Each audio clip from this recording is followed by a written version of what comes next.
나의 큰 분노보다 더 큰 화해의 은혜. 엘리자베스와 프랭크의 아들 테드 모리스는 18살 먹은 대학생이었다. 그는 크리스마스를 맞아 집에 와 있었고 얼마간 돈을 벌기 위해 일을 하고 있다. 엘리자베스는 밤이 늦었는데 진작 일을 마치고 집에 와야 할 아들이 돌아오지 않아 걱정이 되었다. 그때 전화벨이 울렸다. 전화를 받은 엘리자베스는 어떤 어머니도 듣고 싶어 하지 않는 소식을 들었다. 테드가 운전하며 집에 오는 길에 맞은편에서 오던 차가 중앙선을 넘어 정면으로 부딪혔다는 것이다. 사고를 낸 타미 피아제는 파티에 갔다가 술에 취한 상태였고 친구들이 운전하지 말라고 말렸지만 듣지 않았다. 그는 운전하다가 의식을 잃어 맞은편에서 테드 모리스의 차가 오는 것을 보지 못했다. 타미의 알코올 농도는 법적 제한 수치의 3배 수치였다. 테드는 다음 날 아침에 사망했다. 재판은 약 한 달 후에 열렸다. 모리스 부부는 타미가 무죄를 주장하자 격분했다. 재판은 여러 번 지연되다가 거의 2년 뒤에 타미가 양형 거래를 하여 끝났다. 타미는 집행유예로 나와서 이제 자유인이 되었고 엘리자베스는 그를 죽여 보복하는 상상을 하기 시작했다. 정말로 은혜가 더 큰가? 당신의 아들을 죽인 음주운전자가 초래한 고통보다 은혜가 더 큰가? 그것이 성경이 말하는 것이고 또 지금 우리가 말하는 것이다. 하나님의 조건 없는 사랑은 변화시키는 힘이 있다. 그래서 우리가 은혜를 경험하고 나면 죄악의 원수라도 용서하게 된다. 혼란이 있을지 모르니 우리가 말하는 바가 아닌 것을 짚어보겠다. 과거에 일어난 일이 별일 아니라거나 치유가 즉시 이루어질 것이라는 말이 아니다. 누군가가 당신에게 한 짓을 당신이 양해해 줘야 한다는 말이 아니다. 학대를 참고 견뎌야 한다는 말이 아니다. 범죄가 일어났더라도 고발하지 말아야 한다는 말이 아니다. 당신이 더는 힘들지 않을 것이라는 말이 아니다. 당신이 마법처럼 과거의 일을 싹 잊어버릴 수 있을 것이라는 말도 아니다. 당신에게 해를 끼친 사람을 무턱대고 믿어야 한다는 이야기도 아니다. 우리가 말하는 것, 사실 성경이 말하는 것은 우리가 원망과 분노, 화를 없앨 수 있다는 것이 아니다. 예수님을 통해 우리에게 흘러오는 은혜가 우리에게 다른 사람에게로 흘러갈 수 있다. 우리는 용서하지 않는 마음의 감옥에서 해방될 수 있다. 에베소서 4장 32절에 읽어보자. 서로 친절하게 하며 불쌍히 여기며 서로 용서하기를 하나님이 그리스도 안에서 너희를 용서하신가 같이 하라. 하나님이 우리를 용서하신 것처럼 우리도 용서해야 한다. 하나님께 용서를 받은 것이 우리가 다른 사람을 용서할 동기가 되고 우리에게 용서할 권한을 주며 또한 우리가 용서할 때 그 본보기가 된다. 우리가 하나님의 은혜를 받았다면 그 은혜가 우리의 삶으로부터 자유롭게 흘러가도록 해야 한다. 최근에 내슈빌에 사는 목회자 친구 피트 윌슨의 교회를 방문했다. 그는 우리가 예수님의 사랑과 은혜를 어떻게 다른 사람에 나눠줄 수 있는지 설교하면서 이런 식으로 설명했다. 여러분이 들이마시는 것을 내쉬게 될 것입니다. 당신이 의도적으로 하나님의 은혜와 용서를 들이마신다면 당신의 관계 속에서 그것을 내쉬게 될 것이다. 하지만 당신이 분노와 노여움을 들이마시고 있다면 당신의 관계 속에서도 그것을 내쉬게 될 것이다. 비행기를 타면 이륙할 때 승무원이 산소 마스크를 사용하는 시범을 보여준다. 마스크를 당신 쪽으로 세게 잡아당겨 입을 가리라고 말한다. 봉투가 부풀지 않더라도 산소가 여전히 흐르고 있다고 말한다. 나는 그 말을 믿지 않는다. 그러나 그 말이 내 옆에 있는 예민한 여성이 공포에 빠지지 않게 해준다면 계속 그렇게 말해도 괜찮다. 그 다음에 가장 어려운 부분이 나온다. 만약 아이와 함께 여행 중이라면 당신이 먼저 마스크를 쓴 다음에 아이가 마스크를 쓰도록 도와주라는 것이다.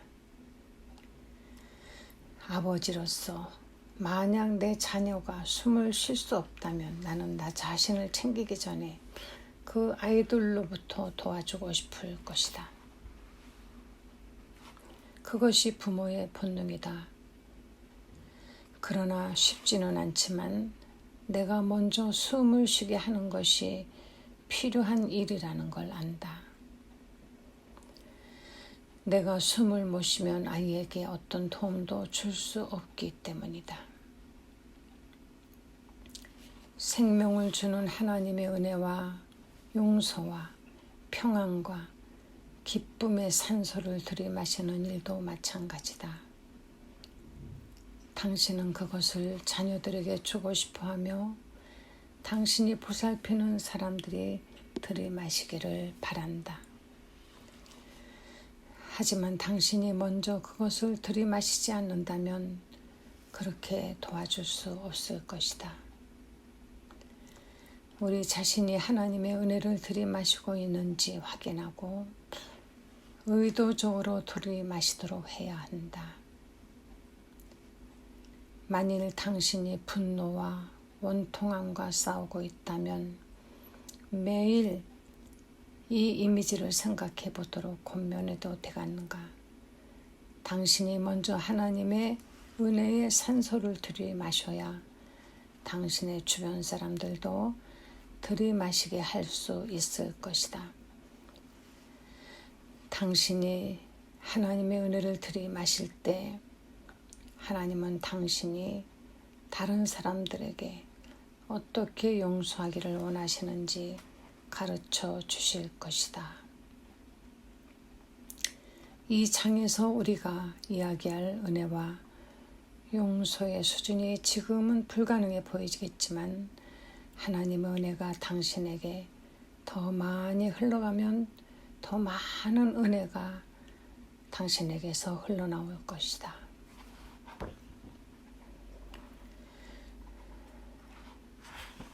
용서의 1단계.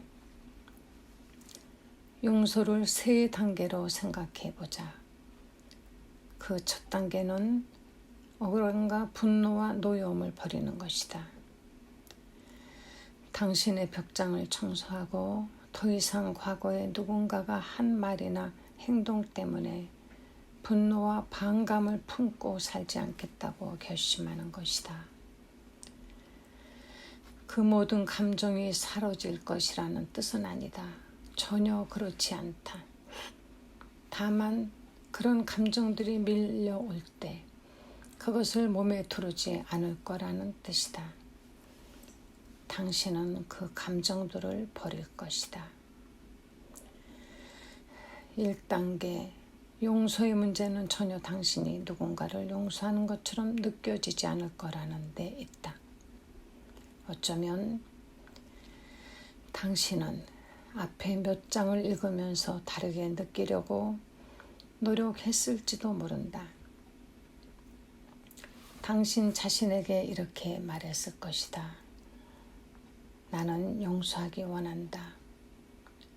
원망과 증오를 버리고 싶지만 내가 느끼는 건 억울함과 미움이다. 내가 억울하고 미운 감정을 느끼지 않을 때 용서할 수 있다. 자, 만일 당신이 용서하고 싶은 마음이 들 때까지 용서하지 않고 기다린다면 한참이 걸릴 수도 있다. 당신이 분노와 억울함을 느끼지 않을 때까지 기다린다면 부디 행운을 빈다. 그런 감정들을 없애는데 우리 생각보다 훨씬 큰 순종이 필요하다. 그런 감정들 중 하나가 끌어올라 표면으로 드러나면 우리는 그것을 가만히 놔두고 천천히 살펴본 후에 그것을 버릴지 결정해야 한다. 1단계 용서는 지난 날을 계속 생각하며 상처를 되살리는 대신 그 고통을 하나님께 내어드리는 것이다.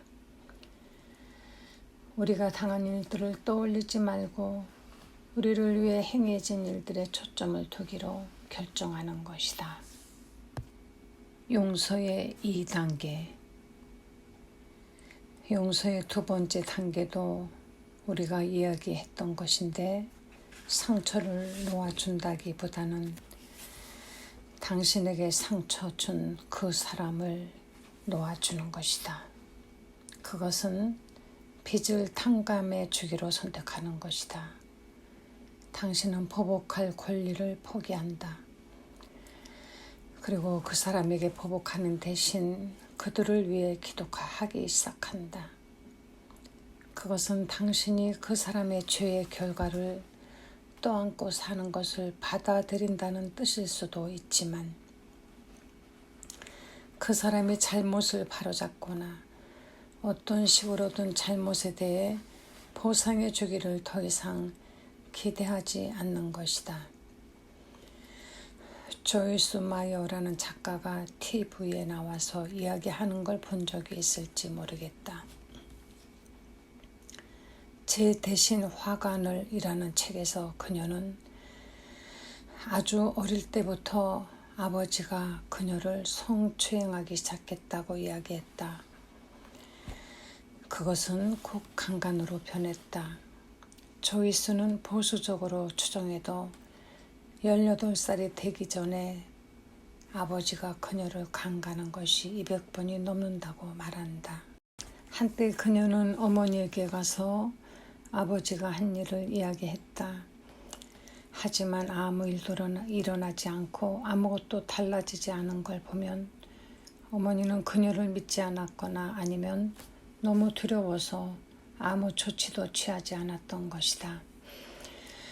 조이스는 18살이 되자 서둘러 부모님의 집에서 나왔다. 그리고 용서를 향한 여행을 떠났다. 그녀는 9살 때 자신의 삶을 예수님께 드렸지만 근본적으로 몇 년 동안 믿음에서 멀어져 있었다. 그녀가 다시 믿음을 갖게 됐을 때 자기 아버지를 용서해야 한다는 걸 깨달았다. 그렇지 않으면 아버지가 한 일이 계속해서 그녀를 감금해 둘 거라는 걸 알았다. 그때 그녀는 아버지와 아무 교류도 없었지만 그녀의 성경책이 그를 용서해야 한다고 말해주었다. 그래서 그녀는 자신의 감정과 상관없이 그러기로 했다. 그녀가 아버지를 찾아가 그를 용서했을 때 그는 자신이 잘못한 것을 인정하지 않았다. 하지만 그의 반응에 화가 나더라도 하나님께서 그녀에게 하라고 하신 일은 달라지지 않는다는 걸 알았다. 용서의 3단계. 우리는 아직 3번째 단계 용서를 본격적으로 다루지 않는다. 이것을 좋아하지 않을 사람도 있을 것이고 어떤 사람에게는 3단계 용서가 비현실적이다. 못해 불쾌하게 느껴질지도 모른다. 여기서 3단계 용서를 이렇게 정의하겠다. 나에게 해를 끼친 사람과 기꺼이 화해하려는 마음. 자, 나는 이것이 항상 가능하지는 않다는 걸 안다. 잘못을 범한 사람이 화해를 원하지 않을 수도 있고 더 이상 살아있지 않을 수도 있고 또는 당신에게 안전하지 않을 수도 있다. 어떤 화해의 단계들은 특정한 상황을 현명하지 않을 수도 있다. 더 큰 학대를 받는 것을 감수하라는 말이 아니다. 그러나 할 수만 있다면 3단계 용서를 목표로 삼아야 한다. 우리가 바로 그런 용서를 예수님을 통해 하나님께 받은 것이기 때문이다. 조이스 마이어는 가장 추악한 방법으로 그녀를 학대한 악한 아버지를 두었지만 예수님을 따르는 자로서 그를 용서해야 한다는 걸 알았다. 그녀의 감정은 용서하고 싶지 않았지만 결단을 내리고 아버지를 찾아가 그를 용서하겠다고 했다. 몇 년 후 그녀는 성경에서 예수님이 원수를 사랑하고 우리를 미워하는 자들에게 선을 행하라고 말씀하신 것을 읽었다. 나중에 그녀는 기도하는데 하나님이 이렇게 말씀하시는 것 같았다. 너는 네 부모를 돌봐야 한다. 너는 선을 행하고 네 부모를 잘 보살펴야 한다. 그녀의 부모는 늙었고 약 300km 이상 떨어진 다른 도시에 살고 있었다. 조이스는 오랫동안 경제적으로 그들을 돕기 위해 일해왔지만 하나님께서 새로운 단계로 나아가라고 하시는 것 같았다. 그녀는 남편과 이야기를 나누고 그들의 재정 상태를 살펴보았다. 그들이 사는 곳에서 약 13km 떨어진 곳에 매물로 나온 집이 있는데 그 집을 그녀의 부모님께 사드릴 정도의 여유가 있다는 걸 알았다. 또 부모님께 새 차와 새 가구도 사드릴 수 있을 것 같았다. 하나님은 너는 네 부모를 보살펴야 한다고 말씀하셨고 그래서 그녀는 부모님께 집과 차와 가구를 사드렸다. 그녀의 부모님은 고마워했지만 그녀의 아버지는 여전히 지독한 사람이었고 몇 년 동안 그런 상태가 지속되었다. 그런데 어느 추수감사절 오전에 조이스의 어머니가 전화를 걸어 이렇게 말했다. 네 아버지가 일주일 내내 울고 있다. 좀 와주겠니? 너랑 이야기를 해야 할 것 같아. 조이스 부부는 부모님 집으로 갔다. 그녀의 아버지는 자기가 행한 끔찍한 짓들을 그녀에게 고백하고 사과했다. 그리고 그녀의 남편에게 오랫동안 과분한 친절을 베풀어줘서 고맙다고 했다. 조이스는 아버지가 진심으로 뉘우치고 있다는 걸 알 수 있었다. 그녀는 전에도 복음을 전한 일이 있었지만 이 틈을 타서 아버지에게 다시 한번 복음을 설명해 드리고 이렇게 물었다. 아버지의 삶을 그리스도께 드려야겠지요. 그리고 열흘 뒤 그들의 교회에서 그녀가 아버지에게 세례를 주었다.